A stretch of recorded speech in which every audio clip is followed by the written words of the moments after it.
부산은 여느 날처럼 파도가 잔잔한 여름 아침이었다. 하지만 제 작은 집에서는 모든 것이 변했습니다. 어머니는 아버지를 남겨두고 조용히 차가운 부엌을 청소하며 떠나셨다. 지영아, 엄마가 멀리 가셨어. 하지만 걱정 마세요. 저는 당신에게 아무것도 부족하게 두지 않을 거예요. 라고 아버지는 눈빛의 아픔을 감추며 말했다.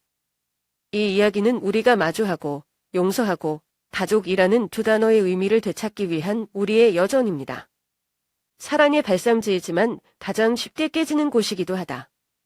한때는 웃음이 넘쳤지만 상처도 많이 받은 가정에서 부산에서 자란 서지영, 35세입니다. 내가 8살이었을 때 어머니는 작별 인사도 없이 떠나셨고 쌓인 어려움 속에서 아버지와 나를 떠났다. 시간이 지날수록 나는 엄마 없이 사는 법을 배웠지만 오래된 상처는 항상 희미했다. 엄마가 돌아올 때까지는 사과와 속죄가 수반된다. 아버지와 제가 가장 큰 문제에 직면했을 때이기도 합니다. 가족이 무너져도 치유되고 처음부터 다시 시작할 수 있을까? 저는 백고동 소리와 짠 바닷바람 냄새로 항상 붐비는 항구 도시 부산에서 태어나고 자란 서지영입니다. 우리 집은 영도항 인근 작은 동네에 위치해 있는데 구불구불한 골목길에는 어부들의 수다와 낙서투성이의 벽가에서 아이들이 노는 소리가 요란하다.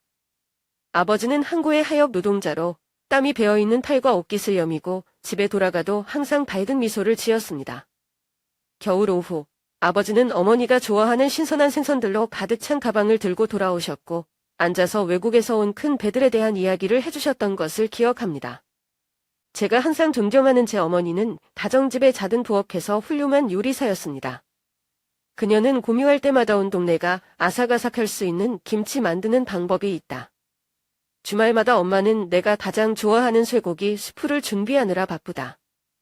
우리 가족의 식사는 단지 식사일 뿐 아니라 이야기이기도 합니다. 아버지는 항구에서, 어머니는 나에게 학교 숙제를 상기시켜 주었고 나는 친구들에게 장난을 치며 이야기를 했다. 나는 감히 학교를 빼먹고 배를 보러 항구로 달려갔기 때문에 혼난 적이 있다. 그럼에도 불구하고 나는 여전히 발돋움하여 부엌의 작은 창문을 통해 아버지가 신비로운 삼선에 대한 이야기를 듣는 것을 들었다. 명절에는 특히 추석에는 온 가족이 함께 송편을 준비할 것이다. 엄마는 케이크를 예쁘게 만들면 소원이 이루어진다고 자주 말씀하셨다. 아버지와 저는 재미있는 모양으로 케이크를 짜기 위해 서로 경쟁했지만 항상 어머니에 의해 케이크 같지 않다고 고쳐졌습니다. 그 시절 저희들의 웃음소리는 집집마다 울려 퍼졌고 먼 바다에서 들리는 파도 소리와 섞였습니다. 세월이 흘러 부산을 떠나 서울로 출근했지만 그때를 떠올릴 때마다 그 기억으로 마음이 따뜻했다. 부산은 내가 태어난 곳일 뿐만 아니라 내 인생에서 가장 아름다운 날들을 간직하고 있는 곳이다. 내가 늘 말하는 외모만큼 우리 가족이 평온한 것은 아니다. 어렸을 때 저는 부모님과 조부모님 사이의 암묵적인 긴장감을 알아차릴 만큼 충분히 이해하지 못했습니다.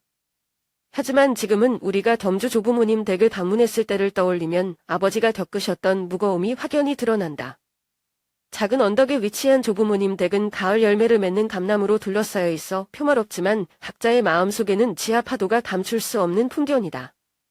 조부모는 까다롭고 특히 외할아버지이다. 그는 항상 어머니가 아버지와 같은 한만 노동자가 아닌 지식과 지위를 가진 적당한 사람과 결혼하기를 원했습니다. 직접적이지는 않지만 함축적인 그의 말은 우리가 방문할 때마다 항상 아버지를 겨냥했다. 이 집 딸은 어려서부터 힘들었는데 지금 평생 힘들게 살아야 하나요? 그는 태연하게 말했지만 식사 분위기를 얼어붙게 했다.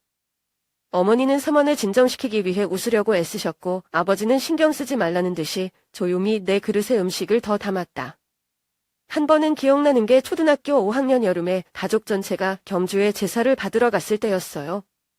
식사 중에 외할아버지는 갑자기 솔직하게 말했다. 너 같은 아버지가 된 사람이 어떻게 지영이를 대학에 보낼 수 있니? 글쎄, 결국 지영이가 너처럼 가로채야 되는 거 아니야? 그 말이 칼 같았어요. 나는 아버지를 바라보았고 아버지의 얼굴에서 어색함을 분명히 보았다. 어머니는 처음으로 더 이상 참지 않으셨습니다. 그녀는 테이블 위에 젓가락을 3개 내려놓고 눈물을 흘리며 말했다. 아빠, 제발 제 남편을 더 이상 힘들게 하지 마세요. 그는 이 가족을 위해 매일 열심히 일한다. 방 전체가 침묵에 잠겼다. 아버지는 아무 말도 하지 않고 그냥 일어나 현관에 앉아 계셨다. 나는 몰래 따라갔고 아버지가 베개를 묶고 앉아 여름바람이 어린 벼를 통해 불고 있는 아래 들판을 멀거니 내려다보는 것을 보았다. 나는 아버지가 눈물을 닦는 것을 처음 보았다. 그 이후로 아버지가 생각했던 것만큼 강한 사람이 아니라는 것을 깨달았습니다. 그는 또한 자신의 고통이 있었지만 우리 때문에 은폐했습니다. 그날 이후 저는 어머니가 저녁을 준비할 때마다 더 많이 울고 아버지는 뭔가를 증명하려는 듯 야근을 하는 것을 보았습니다. 조부모님을 방문할 때도 점점 줄어들고 있다. 그 기억은 항상 나를 궁금하게 만들었다. 왜 할아버지가 말한 것처럼 우리가 함께한 것이 잘못이었을까? 하지만 그때 나는 사랑이 틀리지 않다는 것을 깨달았다. 인생을 바라보는 방식과 기대의 차이가 모든 것을 어렵게 만드는 것이다. 우리 부모님은 비록 많은 욕을 먹었지만 이 가족을 사랑하고 지키기로 선택하셨다. 그것이 제가 그들로부터 배운 가장 큰 교훈이었습니다. 아무리 노력해도 머릿속에서 떠나지 않았던 그해 추석을 잊지 못한다. 그 해에 저는 14살 정도였고 어른들이 항상 숨기려고 하는 것들을 겨우 알아볼 수 있을 만큼 나이가 들었습니다. 이른 가을 아침, 우리 가족은 일찍 일어나 송편을 준비하고 아버지는 가족을 경주 외할머니 댁에 태우기 전에 낡은 차를 치웠다. 명절 분위기는 북적거려야 하는데 이 모든 여행이 항상 긴장으로 끝난다는 것을 잘 알고 있기 때문에 마음이 무겁다. 도착했을 때 아버지는 낡아빠진 나무 문을 들어서자마자 할머니에게 축의금 봉투를 주셨다. 그는 평소처럼 고개를 숙이고 공손하게 말했다. 어머니께 명절 준비를 하시라고 돈을 좀 드리지요. 그러나 할머니는 감사를 받는 대신 아버지를 차갑게 바라보며 물었다. 당신은 이 돈을 어디서 났습니까? 설마 또 아르바이트를 해서 지치거나 체면만 차리는 건 아니겠죠? 분위기가 너무 답답해져서 목구멍에도 뭉클함이 느껴졌다. 아버지는 늘 그렇듯이 그저 웃고 어색한 미소를 지었습니다.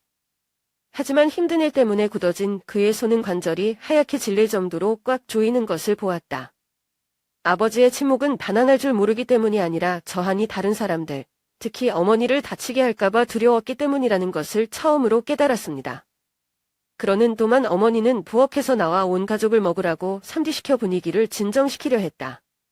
하지만 나는 그녀의 인내심이 쉽지 않다는 것을 안다. 식사 중에 외할아버지는 계속 넌지시 말했다. 올해 내내 변한 게 없을 것 같다. 일꾼은 여전히 노동자일 뿐이다. 지영이 곧 고등학교에 입학하는데 공부하기에 충분한 돈이 될까? 한마디 한마디가 아버지의 자존심을 찌르는 단을 같았다. 나는 더 이상 참을 수 없다. 그렇게 말하지 마세요. 아버지와 아들은 매우 열심히 일했고 매일 늦게 돌아왔고 더 많은 돈을 벌기 위해 밤새 가구를 고쳤다. 왜 당신은 그것을 볼 수 없나요? 방은 즉시 조용해졌다. 저는 그렇게 어른들 앞에서 말한 적이 없고 제가 선을 넘었다는 것도 알아요. 할아버지는 젓가락을 탁자 위에 두드렸고 할머니는 놀라움과 불쾌감으로 가득한 눈으로 저를 쳐다보셨습니다. 아버지는 내 어깨에 손을 얹고 조용히 하라는 듯이 고개를 살며시 흔들었다. 하지만 그때 나는 온 가족을 힘껏 떠맡은 아버지를 지켜낼 수 없을 만큼 작은 내 고통과 무기력함을 분명히 느꼈다. 그날 오후 돌아오는 길에 아무도 아무에게도 한마디도 하지 않았다. 아버지는 운전하시고 눈은 먼 곳을 바라보시고 어머니는 그저 조용히 옆에 앉아 위로하듯 내 머리를 쓰다듬어 주셨다. 나는 단지 창문을 내다보고 언젠가 아무도 다시는 부모님을 다치게 할 수 없을 만큼 충분히 강한 사람이 되어야 한다고 스스로에게 말했다. 그해 추석은 내게는 더 이상 단합대회가 아니라 어른들이 침묵 속에서 견뎌야 하는 인내와 희생에 대한 교훈이었다. 8살 되던 해, 숨결이 하얀 연기로 변할 정도로 추운 겨울이었다. 나는 여전히 그날 아침 눈을 떴을 때 우리의 익숙한 집이 무언가 변한 것처럼 생생하게 기억합니다. 매일 아침 엄마가 끓이는 미소 스프 냄새도 없고 부엌에서 엄마의 부드러운 발자국 소리도 없다. 문틈으로 바람 소리만 들리고 식탁에 앉은 아버지의 모습은 아무도 사용하지 않는다고 생각했던 그릇들을 조용히 치웠다. 나는 순진하게 물었다. 엄마는 어디 계세요, 아버지? 아버지는 고개를 들고 눈은 붉게 충혈되었지만 눈물이 없었습니다. 지영아, 엄마가 멀리 가셨어. 하지만 걱정하지 마세요. 나는 너에게 아무것도 부족하게 하지 않을 거야. 나는 그 말의 뜻을 완전히 이해하기에는 너무 어리다. 나는 엄마가 사라졌다는 것만 알고 작별 인사도 어린 딸에게 포옹도 하지 않았다. 나는 속으로 눈물을 삼키려고 했지만 그때의 나의 잦은 마음은 내가 경험하지 못한 고모한 느낌에 짓눌려 있었다. 그 후 며칠 동안 우리의 삶은 완전히 바뀌었다. 아버지는 이전보다 일찍 일어나셨고 출근 준비뿐만 아니라 아침 식사도 챙겨주셨다. 하지만 아버지는 어머니만큼 능숙하지 않다. 한 번은 아버지가 내가 감기에 걸렸을 때 어머니가 자주 끓여주신 닭죽을 만들려고 했지만 결과는 너무 짜서 아버지와 아들이 서로를 바라보며 어색하게 웃게 만들었다. 아버지가 노력하고 있는 것을 보았지만 아버지가 많이 야위어 있는 것도 보았어요. 매일 저녁 이불 속에 누워 거실 밖에서 아버지의 탄식 소리가 들렸다. 그는 아무것도 하지 않고 오랫동안 거기에 앉아 텔레비전 선반 위에 놓인 가족 사진 한 장만 바라보고 있었다. 나는 어머니가 왜 떠나셨는지 궁금하지 않을 수 없었다. 아버지 때문인가요? 나를 위해서? 아니면 우리 가족이 직면하고 있는 어려움 때문인가요? 한 번은 어머니의 서랍을 뒤적거리다가 편지 한 톰을 발견했다. 그것은 저에게 온 편지가 아니라 떠나기 전에 어머니가 아버지에게 남긴 편지였습니다.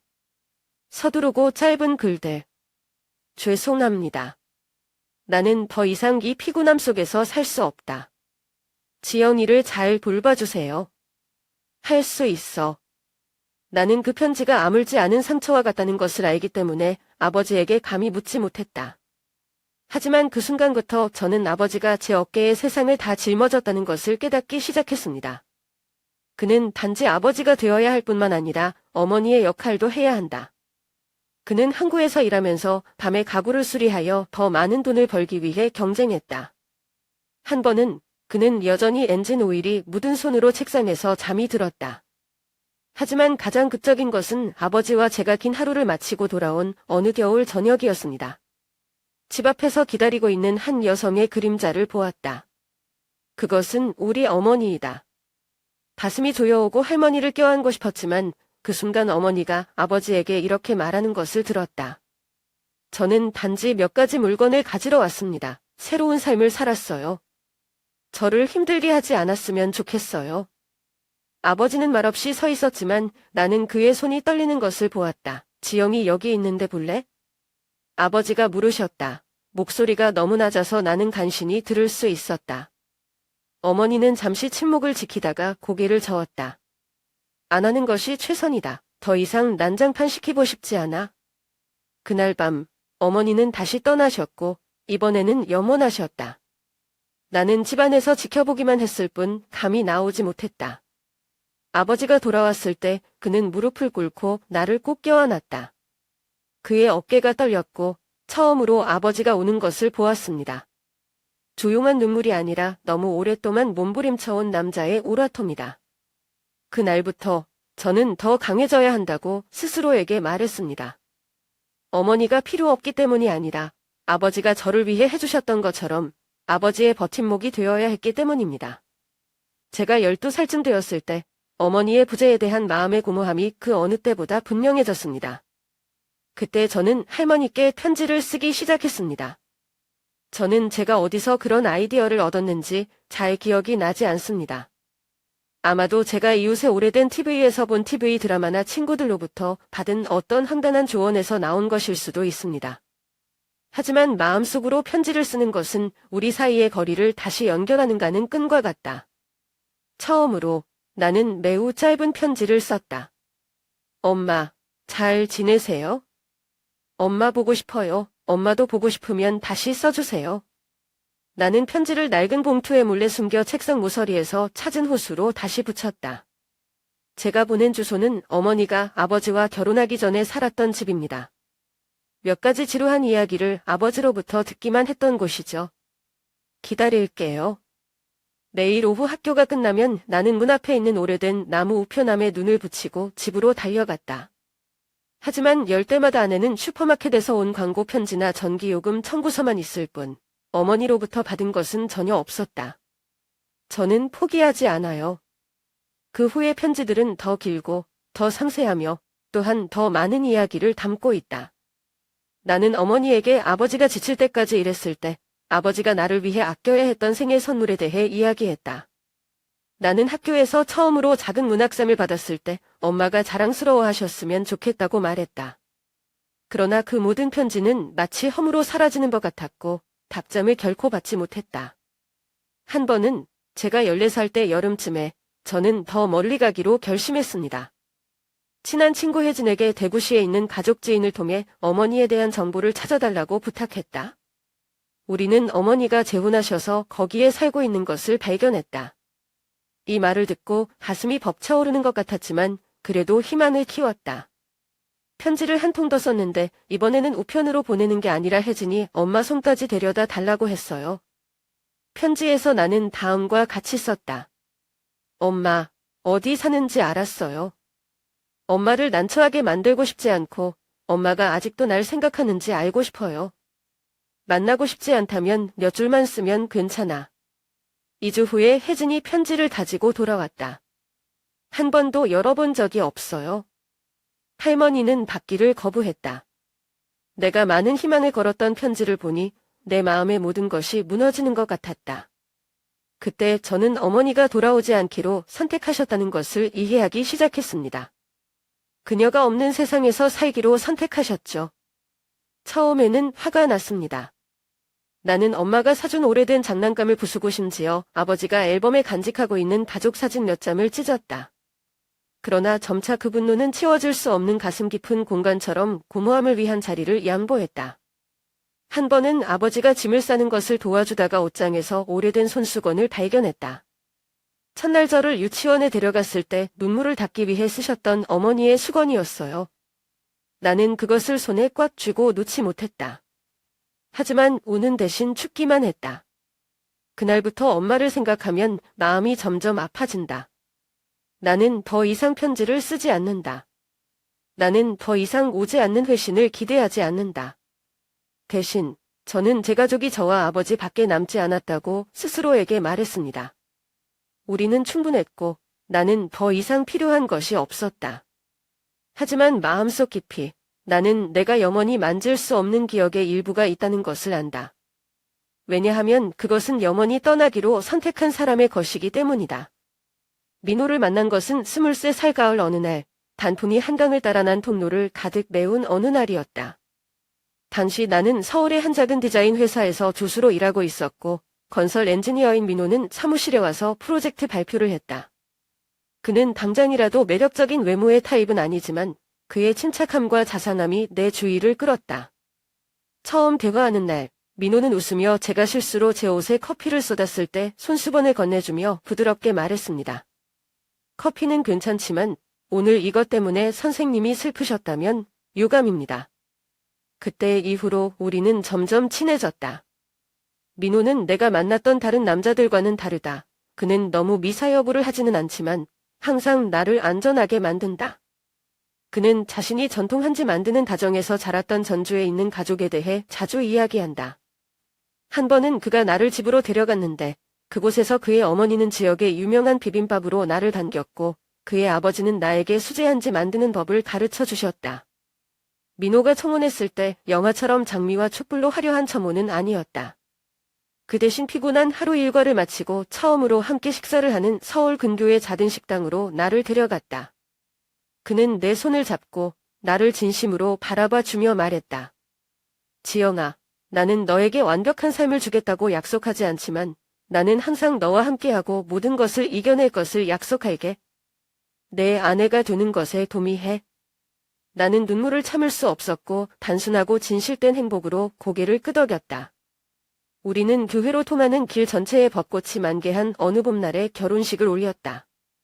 나는 여전히 아버지가 내 손을 잡고 예배당에 들어갔을 때 나를 바라보는 눈빛을 기억한다. 그는 말을 많이 하지 않았지만 나는 그의 손을 통해 감동을 느꼈고 손은 일 때문에 병들었지만 지금은 행복으로 떨고 있다. 결혼식 피로연에서 아버지는 일어나서 축배를 들고 한마디만 했다. 지영아, 행복하게 살아라.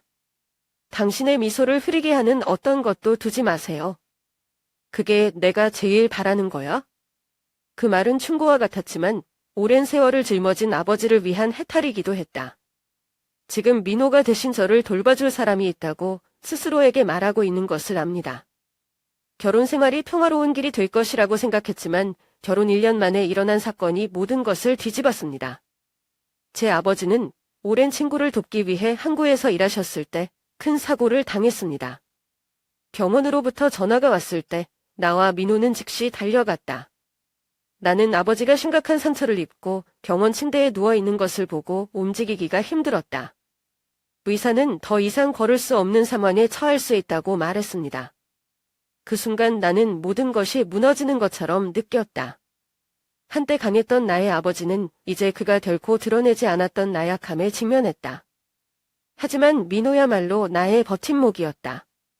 그는 내 손을 꼭 잡고 말했다. 우리는 함께 이겨낼 것입니다. 당신은 내 남편일 뿐만 아니라 아버지의 자녀이기도 합니다. 할아버지 혼자서는 이런 일을 겪지 않을 거야? 민호는 내가 아버지를 돌보는 것을 돕기 위해 잠시 직장을 그만두었다. 그는 나를 위로해줄 뿐만 아니라 아버지가 자신의 절망을 극복하도록 돕는 사람이다. 부담스러웠던 아버지는 민호가 매일같이 물리치료를 인내심을 갖고 연습하는 모습을 보며 점차 마음을 가다듬었다. 아버지가 점차 회복되는 것을 보고 아버지가 결혼 날짜를 점하라는 말은 나를 위한 소망일 뿐만 아니라 나를 위해 살아야 한다는 것을 상기시켜주는 말이기도 하다는 것을 깨달았다. 그리고 지금 민호와 함께 저는 제 미소가 꺼지지 않도록 하는 불씨가 될 사랑과 끈기가 있는 새로운 가족을 찾아냈다는 것을 알고 있습니다. 아버지의 사고는 내 인생에서 가장 큰 충격이었다. 어느 쌀쌀한 가을 오후 내 전화벨이 울렸다. 밧줄 끝에서 아버지의 다급한 목소리는 그가 자전거를 타고 항구 근처의 교차로를 지나가다가 트럭에 치였다는 것을 알려준다. 나는 너무 당황해서 손발이 약해져서 혼란스러운 기분으로 병원으로 돌진할 수밖에 없었다. 도착했을 때 나는 아버지가 병상에 누워 창백한 얼굴, 붕대 감은 다리, 기계와 심장 박동 감시기에 차가운 삐 소리가 주변에 있는 것을 보았다. 의사는 아버지의 척추뼈가 심하게 손상돼 회복될 가능성은 매우 낮다고 말하면서 나를 밖으로 끌어냈다. 얼마나 울었는지 기억도 안 나고 세상이 발밑으로 무너지는 줄만 알았다. 병원에서 몇 주 동안 치료를 받은 후 아버지는 병원에서 퇴원했지만 휠체어를 타야 했고 특별한 보살핌이 필요했다. 아버지를 모시고 서울 서구의 작은 아파트에서 가족과 함께 살기로 했다. 민호는 망설임 없이 승낙했고 심지어 아버지를 위해 밤을 주선했고 위로용 침대와 전동 휠체어 등 보조 장비도 샀다. 초창기엔 너무 힘들었어요. 단인하고 불굴의 남자였던 제 아버지는 이제 제게 거의 전적으로 의지하고 있습니다. 그는 스스로 일어설 수 없었고 젓가락질을 하는 것조차 힘들었다. 나는 매일 저녁 아버지의 밥비료를 주고 기저귀를 갈아주고 심지어 감각을 잃은 다리를 주무르는 법을 배워야 한다. 그럼에도 불구하고 아버지는 내 앞에서 불평하거나 약한 모습을 보인 적이 없다. 어느 날 저녁 내가 아버지가 침대에 앉도록 돕고 있을 때 그는 갑자기 말했다. 지영아, 내가 힘든 거 알아. 하지만 아버지 때문에 슬퍼하지 마세요. 살아있는 게 행운이에요. 매일 널 볼 수 있는 건 아빠에게 가장 소중한 거야. 그 말이 나를 뭉클하게 했다. 아버지는 항상 그랬고 누구보다 더 많이 고통받고 계시지만 저를 위로하기 위해 자신의 고통을 숨겼습니다. 하지만 항상 조용한 것은 아니다. 한 번은 제가 아버지에게 먹이를 드리던 중 아버지께서 실수로 뜨거운 국그릇을 자기 발에 쏟으셨습니다. 서둘러 힘줄을 가지러 달려갔지만 돌아왔을 때 아버지가 움직이지 않고 눈시울을 붉히며 앉아있는 것을 보았다. 아버지가 저를 너무 괴롭혀요. 지영씨, 아버지가 더 이상 계시지 않으면 나는 아마 더 쉽게 살 수 있을 것이다. 그 말을 들으니 나는 누군가에게 심장을 쥐어짜는 것 같았다.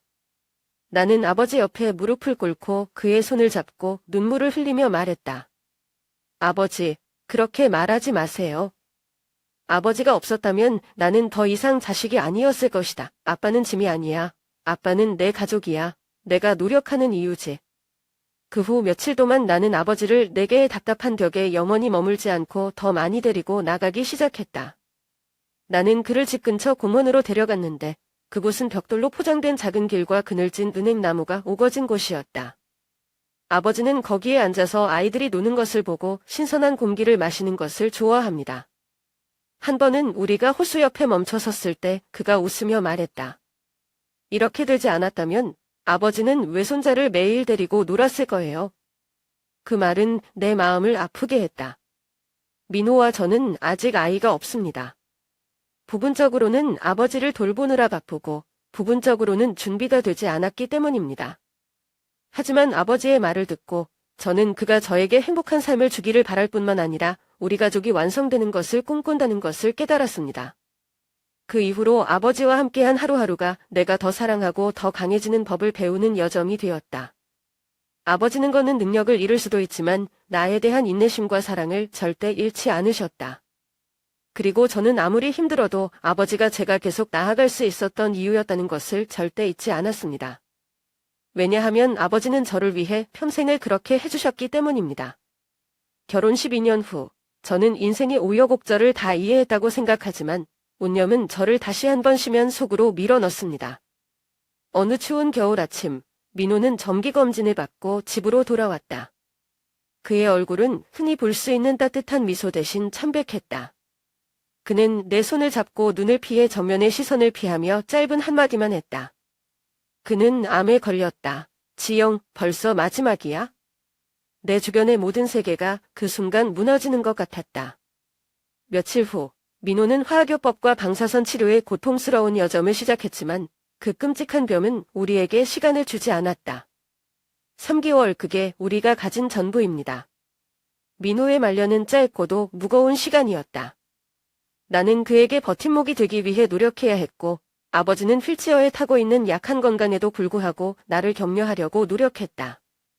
매일 저녁 민호의 병상 옆에 앉아 피곤과 고통 속에 잠든 그를 보며 마음이 갈기갈기 찢어지는 듯했다. 어느 날 밤 민호가 녹초가 든 것 같았을 때 그는 내 손을 잡았고 속삭이지만 분명한 목소리로 아버지를 잘 돌봐주세요. 할아버지의 미소에서 힘을 찾을 수 있을 거예요. 날 떠나보내지 마. 내 맘이 무거워. 다음 날 아침에 민호가 눈 감기 전에 저한테 마지막으로 한 말이었어요. 나는 그를 껴안았고 울지 않았고 가슴에서 차갑게 느껴지는 공허함만 느꼈다. 민호의 장례식 날, 우리의 작은 집은 흰 국화꽃 향기로 가득 찼다. 그의 친구, 동료들이 방문해서 모두 민호의 친절과 인내심에 대해 이야기했다. 하지만 군중이 사라졌을 때 저와 아버지만이 남았고 저는 말로 표현할 수 없는 고통에 정말 직면했습니다. 민호가 나간 뒤 집은 초 단위로 시계가 똑딱거리는 소리를 들을 수 있을 정도로 조용해졌다.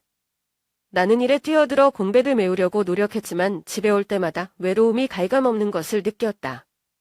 아버지는 아무 말도 하지 않았지만 눈빛을 통해 그가 똑같이 속상하다는 것을 알았다. 그는 종종 창가 휠체어에 앉아 말없이 밖을 내다보곤 했다. 어느 날 저녁 식탁에 앉아 찬 밥그릇과 함께 조용히 있을 때 아버지는 갑자기 이렇게 말씀하셨다. 지영아, 너는 그렇게 영원히 힘쓸 필요가 없어. 민호가 옳았어요. 아빠 미소로부터 힘을 찾을 거예요. 아버지뿐만 아니라 자신을 위해서도 계속 살아야 한다. 그 말들은 찬물을 끼얹는 것 같았고 나를 뒤덮인 슬픔에서 깨웠다. 나는 아버지를 바라보았고 그의 눈빛에서 내가 어린 시절 내내 의지했던 불굴의 것을 보았다. 그리고 민호를 실망시킬 수도 아버지를 불안하게 할 수도 없다는 것도 알고 있다. 그날부터 저는 변하기 시작했습니다. 매일 아침 나는 신선한 공기를 즐기기 위해 아버지를 집 근처 공원에 데리고 간다. 나는 아버지를 돌보는 데 집중했지만 동시에 사소한 즐거움에도 다시 웃을 수 있게 해주었다. 한 번은 아버지와 함께 예전 사진첩을 살펴봤고 우리는 민호가 결혼식에서 재롱을 부리는 사진이나 아버지가 제가 만든 찌그러진 생일 케이크를 들고 있는 사진을 보고 웃음을 터뜨렸습니다. 민호는 떠났지만 사랑과 그가 남긴 말은 항상 내가 나아갈 수 있는 원동력이었다. 삶이 항상 공평한 것은 아니라는 것을 깨달았지만 그래도 살아갈 가치가 있다. 그리고 저는 아버지나 민호뿐만 아니라 제 자신을 위해 제가 가장 사랑하는 남자와의 약속을 지키기 위해 살 것입니다. 어느 늦가을 오후, 퇴근 후 막 집에 돌아왔을 때 문 앞에 우편함에 편지가 놓여 있는 것을 보았다. 봉투에는 보낸 사람이 명시되어 있지 않고 단지 내 이름만이 내가 혼동할 수 없는 친숙한 필체로 그것을 바로잡았다. 그것은 어머니의 글씨였다. 내 심장이 멎었고 그 편지는 내가 오랫동안 숨기려 했던 과거의 조각 같았다. 편지에 어머니는 나를 만나고 싶다고 썼다. 약속 장소는 친구들과 몇 번 들른 저기 있는 서울 중심가의 작은 카페였다. 엄마는 이유를 말하지 않고 간단히 나는 내가 자격이 없다는 것을 알지만 내가 나에게 기회를 주기를 바란다고 말했다. 나는 오랫동안 손에 편지를 들고 앉아 분노, 상처, 호기심이 뒤섞인 감정을 느꼈다. 왜 그럴까요? 오랜 세월이 흐른 후 저는 할머니 없이 사는 법을 배웠고 왜 할머니가 나타났을까요? 나는 가고 싶지 않지만 아버지는 조용히 말했다. 가, 지연아. 그녀가 뭔가 할 말이 있는 것 같다. 후회를 품지 마라. 아버지의 충고가 나로 하여금 밤새도록 생각하게 했다. 결국 저는 약속에 오기로 결심했습니다. 제가 용서할 준비가 되어 있어서가 아니라 대답이 필요했기 때문입니다. 다음 날 나는 정각의 카페에 도착했다. 방구석에 앉아있는 할머니, 내 기억보다 훨씬 늙어 보이는 중년 여인. 제가 다가가자 어머니는 올려다보시더니 곧 눈에 눈물이 고였습니다. 지영이라고 그녀는 내가 더 크게 말하면 사라질까 봐 두려운 듯 조용히 불렀다. 나는 앉았고 마음이 혼란스러웠다. 그녀는 울기 시작했고 창백한 얼굴에 눈물이 고였다. 엄마가 틀렸어, 지연아. 엄마는 나에게 용서를 받을 자격이 없지만 나는 너의 잘못을 만회하고 싶다. 나는 아무 말도 하지 않고 차가운 눈빛으로 엄마를 바라봤을 뿐 내가 표현할 수 있을 줄은 몰랐다. 어머니는 계속. 그해 엄마는 나를 사랑하지 않아서가 아니라 너무 약해서 떠났습니다. 어머니는 가족, 아버지와 아들 사이의 힘든 삶으로부터 압력을 참을 수 없다. 엄마가 맞서지 않고 도망가기로 선택한 건 잘못이었어. 그 말은 나를 고통스럽게 했지만 수년 동안 참아왔던 분노를 불러일으켰다. 나는 입을 삐죽거렸다. 그러면 왜 이제? 왜 내가 엄마를 가장 필요로 할 때가 아닌가? 아버지가 혼자서 모든 것을 감당해야 할 때, 내가 편지를 쓸 때, 내가 속절없이 답장을 기다리고 있을 때 엄마는 어디에 있니? 어머니는 얼굴을 푹 숙여 대답할 수 없었다. 그녀는 주머니에서 작은 수첩을 꺼내어 나에게 주었다. 이것들은 내가 보낸 편지들이다. 엄마는 모든 걸 다 가지고 있었지만 대답할 용기가 없었어요. 나는 노트를 펴서 나의 친숙한 글고 편지 하나하나 어린아이부터 어른까지를 보았다. 눈물이 막 쏟아지려고 했지만 나는 참았다. 어머니는 계속해서 떨리는 목소리로 말했다. 최근에 엄마는 심장병이 있다는 것을 발견했다. 의사는 시간이 얼마 남지 않았을 수도 있다고 말했다. 나는 너를 한 번도 만나지 않고 미안하다고 말하고 보상할 무언가를 하지 않고는 떠나고 싶지 않아. 어머니의 말이 나를 조용하게 했다.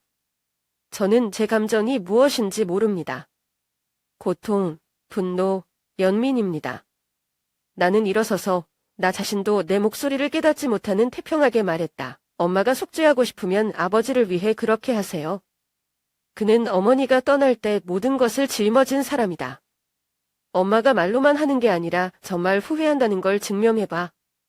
나는 눈물을 흘리며 어머니를 남겨두고 카페를 떠났다. 거리로 나섰을 때 가을바람이 강하게 불었고 우수수 떨어지는 단풍잎을 쓸어내렸다. 내가 용서할 수 있을지 모르겠지만 이 만남은 시작에 불과하다는 것을 안다. 그리고 모든 것을 극복하려면 어머니뿐만 아니라 나 자신에게도 시간이 필요하다. 나의 질문에 카페의 공간은 이미 굳어버린 것 같았다.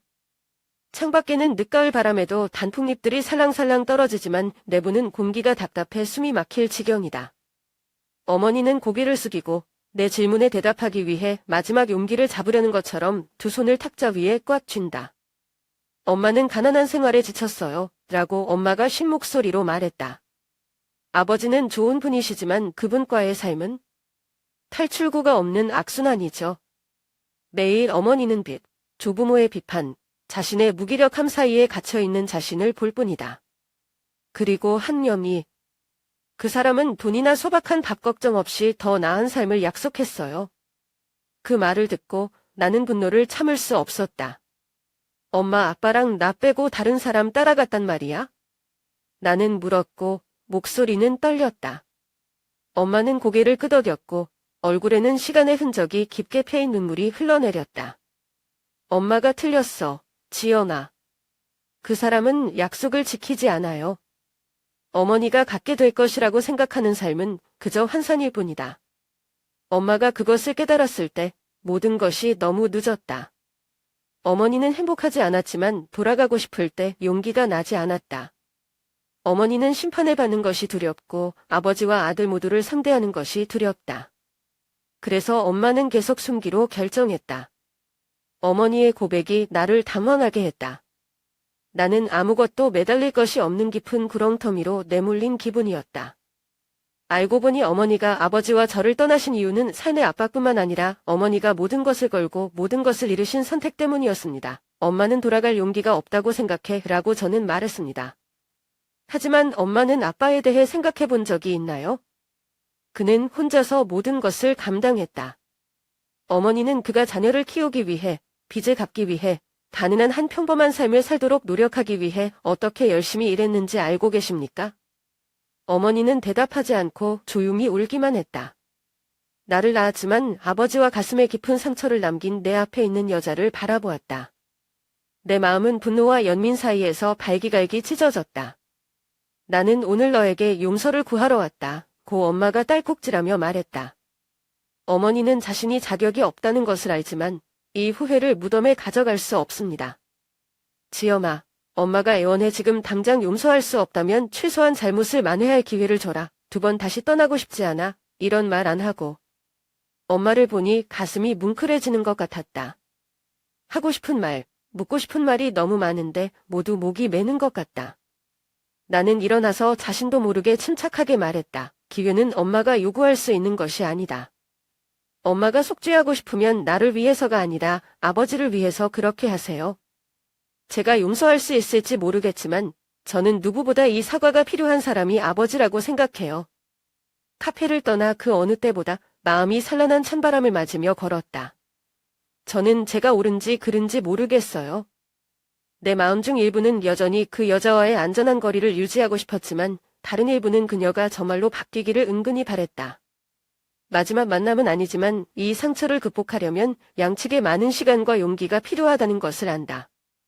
나는 또한 때때로 고통에 직면하는 것은 용서가 아니라 과거의 파편에서 자신을 찾기 위한 것이라는 것을 이해한다. 어머니는 카페에서 만난 이후 우리 생활에 더 자주 나타나기 시작했다. 처음에는 답답했다. 할머니가 집문을 지나갈 때마다 아버지의 눈빛에서 어색한 모습을 본다. 그는 한마디도 나무라는 말을 하지 않았지만 그의 침묵이 너무 무거워서 집안의 공기가 얼어붙는 것 같았다. 어머니는 아버지를 돌보고 집을 청소하고 아버지가 좋아하셨던 옛날 음식을 요리하는 것을 도와서 속죄하려고 했다. 한 번은 할머니가 아버지가 맛있다고 했던 매운 김치찌개를 만들었다. 그러나 테이블로 옮길 때 아버지는 잠시 쳐다보고 조용히 말했다. 고마워. 하지만 난 더 이상 매운 거 안 먹어. 저는 그 짧은 대답이 단지 국에 관한 것만이 아니라 아버지가 상기시켜준 방법이라는 것을 압니다. 그의 삶은 변했고 그 오래된 상처들은 여전히 남아있고 쉽게 잊혀지지 않는다는 것을요.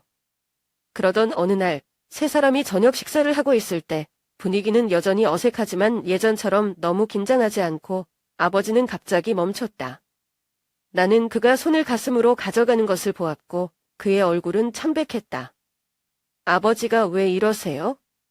저는 당황해서 달려왔지만 아버지는 대답할 수 없었습니다. 그는 무거운 숨을 쉬며 책상에 쓰러졌다. 나는 소리쳐 어머니를 불렀다. 우리 둘은 공황 상태에 빠진 아버지를 급히 병원으로 옮겼다. 가는 길에 아버지의 손을 잡고 침착하려고 노력했지만 차가 병원 정문에 막 도착했을 때 눈물이 핑 돌았다. 의사는 아버지를 응급실로 데려갔고 엄마와 나를 의자에 앉히고 기다렸다. 그때 내 안에 모든 억눌린 감정이 폭발했다. 나는 어머니에게 돌아섰고 목이 메었지만 화가 가득했다. 엄마가 돌아오지 않았다면 아버지는 이 고통을 겪지 않았을 거야. 엄마가 도와주는 것 같아 엄마는 더 나빠질 뿐이야. 어머니는 울음을 터뜨렸고 나를 볼 때 그녀의 눈은 붉게 충혈되었다. 지영아, 엄마는 내가 틀렸다는 걸 알아. 나는 너희 아버지가 숨기려고 했던 상처만 불러일으킨다는 것을 안다. 그러나 어머니가 다시 떠나면 어머니는 결코 잘못을 만회할 기회가 없을 것이다. 그리고 머물면 엄마는 내가 모든 것을 더 악화시킬까 봐 두려워한다. 어떻게 해야 될지 모르겠어. 하지만 엄마는 계속 숨고 싶지 않아. 어머니의 말이 나를 조용하게 했다. 저는 제 감정이 무엇인지 모릅니다. 분노, 실망, 혹은 약간의 동정심 말입니다. 하지만 제 눈앞에는 응급실에서 사활을 걸고 있는 아버지가 보입니다. 몇 시간 후 의사가 무거운 얼굴로 걸어 나왔다. 그의 상태는 매우 위험합니다. 잠시 안점을 찾았지만 더 지켜봐야 한다. 나는 병실로 걸어 들어가 아버지가 침대에 누워 창백한 얼굴과 마른 손이 움직이지 않는 것을 보았다. 주변의 모든 것이 무너지는 듯한 극심한 고통을 느꼈다. 어머니는 방구석에 서서 조용히 울었고 손은 항상 들고 다니는 손수건에 매달렸다. 그날 저는 어머니가 아무리 큰 실수를 하더라도 어머니는 여전히 우리 가족의 일부라는 것을 깨달았습니다. 그러나 이 모든 것을 진정으로 치유하려면 많은 시간이 필요할 것입니다. 아버지와 제가 받아들이기 위해 많은 시간과 어머니가 눈물을 흘리는 것뿐만 아니라 행동으로 그녀가 진정으로 속죄하고 싶어 한다는 것을 증명하는 데 걸리는 시간 말입니다. 나는 아버지의 약한 손을 잡고 속삭였다. 아버지, 아들, 어머니 모두 여기에 있습니다. 아버지 힘내셔야 돼요. 아직 이 이야기가 끝나지 않았으니까. 아버지는 병실 창문으로 옅은 햇빛이 들어오던 어느 겨울 아침에 수술 후 깨어났다. 나와 어머니는 모두 침대 옆에 있었고 아버지의 손을 잡고 있었고 말로 표현할 수 없는 감정들이 뒤죽박죽이었다. 아버지는 천천히 눈을 뜨고 호흡이 약했지만 눈빛은 생각보다 밝았다. 그는 나와 어머니를 바라보다가 조용히 웃었다. 그 미소는 위안이 되고 수년 동안 마음에 간직해온 메시지를 담고 있는 것 같다. 지영이라고 그가 내 이름을 불렀는데 그는 간간이 바람처럼 부드러웠지만 충분히 알아들을 수 있었다. 그녀를 비난하지 마세요. 나는 고통받았지만 아이가 이 고통을 영원히 짊어지는 것을 원하지 않는다. 너무 오래 걸렸어요. 용서하고 평온한 나날을 보내자. 나는 눈물을 참을 수 없다. 아버지의 말은 짧지만 내 마음의 얼음을 지우는 불길과도 같았다. 나는 울음을 참으려고 손으로 입을 가린 채 목이 메는 어머니를 바라보았다.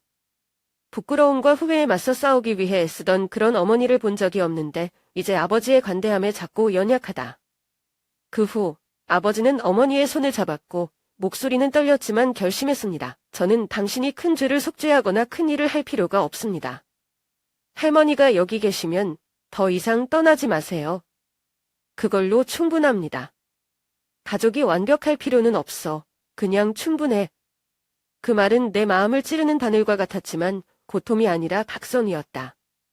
나는 그동안 오래된 상처들이 나를 지배하도록 내버려두고 가장 중요한 것을 잊게 했다는 것을 깨달았다. 가족은 분노나 원망의 장소가 아니라 치유와 사랑을 위한 장소이다. 나는 울음을 터뜨리고 아버지를 껴안고 아버지의 품에서 연약함을 느꼈지만 항상 의지했던 불굴의 것이기도 했다.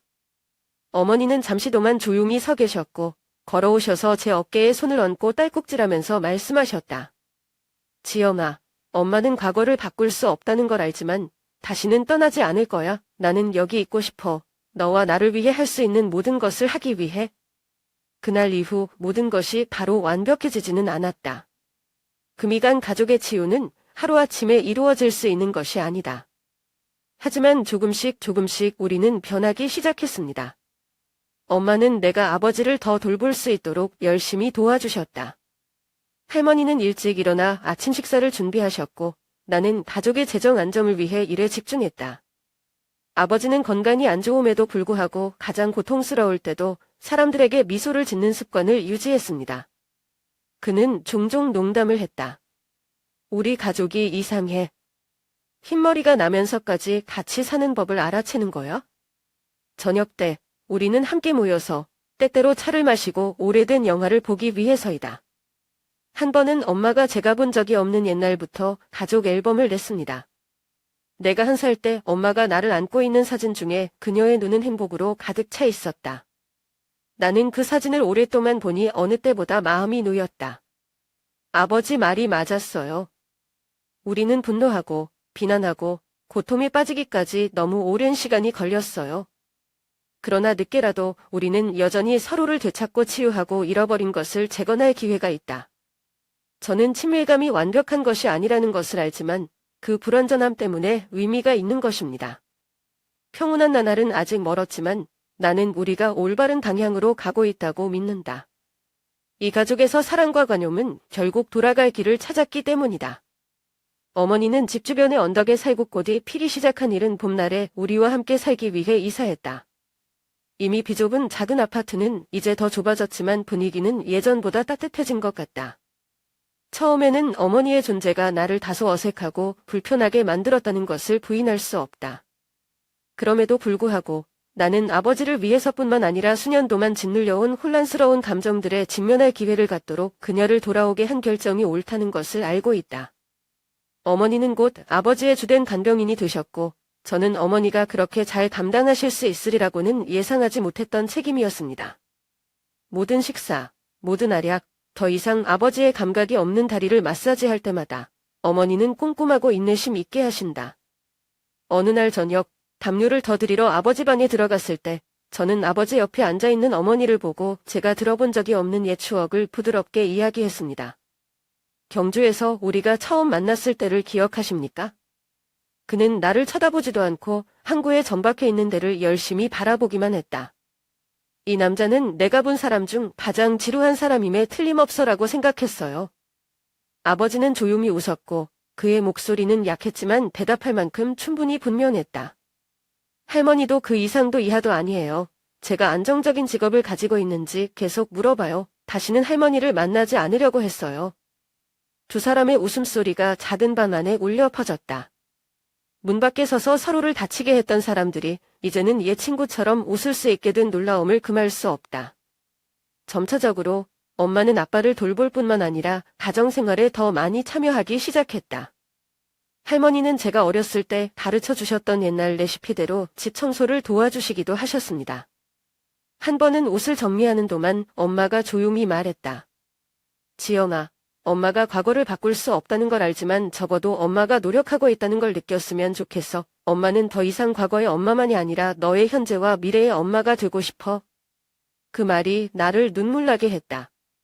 저는 어머니가 여전히 상처를 입었음에도 불구하고 저와 아버지와의 관계를 회복하기 위해 정말 열심히 노력하고 있다는 것을 깨달았습니다. 시간이 흐르면서 나는 아버지와 어머니가 점점 가까워지는 것을 목격했다. 그들은 더 이상 예전과 같은 거리를 두지 않고 삶에 대해 더 많은 것을 공유하기 시작했다. 어느 날 오후, 방에 앉아 일을 하고 있을 때 어머니와 아버지가 이야기하는 소리가 들렸습니다. 어머니는 아버지에게 벚꽃을 보러 나가고 싶냐고 물었고 그런 초대를 거절하곤 했던 아버지는 조용히 대답했다. 만약 할머니가 휠체어를 밀면 나는 간다. 우리 가족이 다 같이 외출한 것은 아주 오래 후 처음이었다. 벚꽃 아래에서 나는 아빠의 휠체어를 밀었고 부모님은 옆에 가셨고 사소한 이야기로 웃었습니다. 몇 년 만에 처음으로 완벽하지 않다는 것을 느꼈지만 충분히 안심할 수 있었다. 우리 가족의 파편들은 비록 완전히 원래대로 합쳐지지는 못했지만 그들의 새로운 위치를 찾았습니다. 아버지와 어머니가 이야기를 나누고 때로는 일어났던 모든 일을 잊은 듯이 크게 웃고 저는 제 가족이 아무리 많은 고통을 겪어도 여전히 나아갈 수 있다는 것을 알고 있습니다. 매일 아침 어머니가 아버지를 돌보는 것을 보면 마음이 누그러진다. 그리고 매일 저녁 아버지와 어머니가 함께 하루의 사소한 일들에 대해 이야기하는 것을 들을 때 저는 사랑이 아무리 깨져도 치유할 수 있다는 것을 깨달았습니다.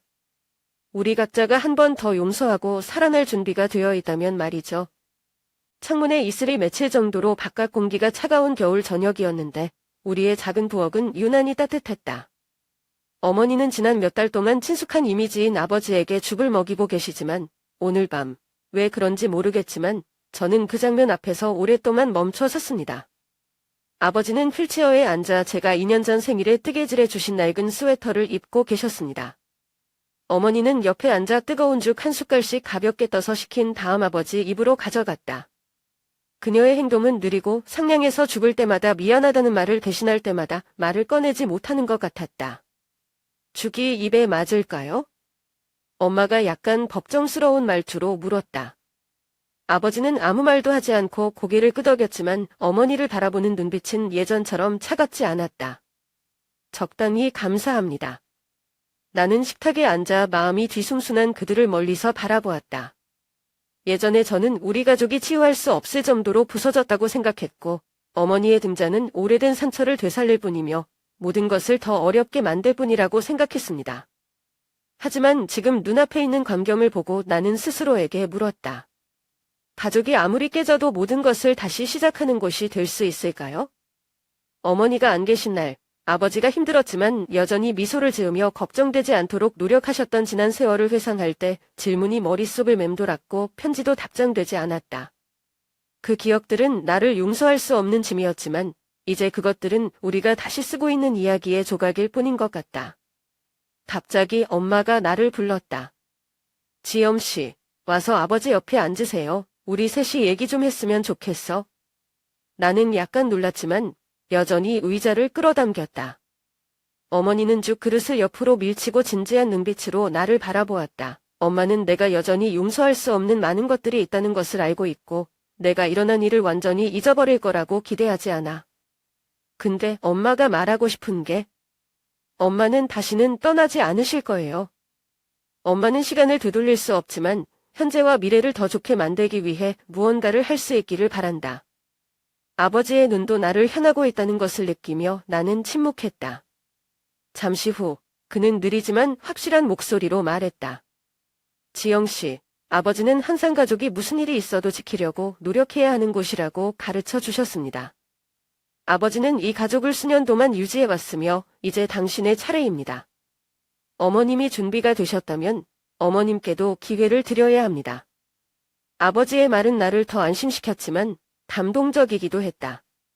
나는 어머니를 바라보았고 그녀의 눈에는 후회뿐만 아니라 결단력이 있음을 보았다. 전에는 깨닫지 못했던 솔직한 결심이다. 그날 저녁 아버지가 주무실 때 저는 어머니가 설거지를 하고 계신 부엌으로 갔습니다. 저는 수건을 들고 식기들을 말리기 시작했습니다. 그리고 조용히 말했습니다. 엄마, 제가 용서할 준비가 됐는지 모르겠어요. 그런데 저는 처음부터 다시 할 수 있어. 아빠를 위해. 어머니는 손을 멈추고 저를 돌아보았습니다. 그리고 처음으로 그녀는 슬프고도 희망적인 미소를 지었습니다. 고마워, 지연아. 기회만 주신다면 실망시키지 않을게요. 그날 밤 저는 침대에 누워서 아버지와 어머니가 하신 말씀을 생각했습니다. 저는 미래가 어떨지 모르지만 가족이 해체되더라도 우리 각자가 한 걸음 더 가까워지기 위해 기꺼이 한 걸음 더 나아간다면 모든 것을 다시 시작하는 곳이 될 수 있다는 것을 이해합니다.